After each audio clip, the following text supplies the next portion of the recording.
السلام علیکم دوستان عزیز. خداوند حفظتون کنه برادران مهربان. خواهش میکنم این صورتی که موندگیم برادری ما 14 سال شد نیست، 14 سال شد گم شدگی. ویدیو 1 مینوت خاص به خاطر این برادر میمونم صورتاش و 14 سال شد. این برادر مهربان این رقمای اکشن هم مسکوش هم تاجیکستانش میمونم.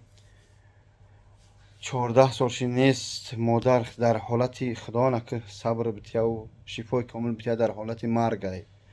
فقط همین فرزند خیلی هر یک سمیه هر یک خواجگی یک دوست دارم فرزند داره. فقط نعیم جان هم نظر و مقصد بته سودای که یک بارگه ببینیمش بعد از دنیا مقصد دیری که شده با خرسندی برم. با هم خاطر خواهش میکنم به خاطر همین مادر که اکمل متصلش مانده نمیتونه بغیر صورتشون، به خاطر همین گمشدگی، به خاطر این برادرها التماس میکنم ویدیو رو فهم کنی، لایک کامنت خوب کنی. کسی برادر نعیم جان اگر در جای به خاطر همین مادرت التماس بر بگرد به خونه تو که مادرت در حالت مرگ است، مادرت خیلی احوالش بزیبه.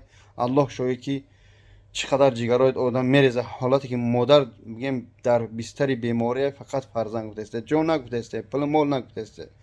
خداوند گذشتگان را رحمت کنه، برای همه خدمتتون سلامت باشه. التماس ویدیو را پاک کنید. السلام علیکم و رحمت الله.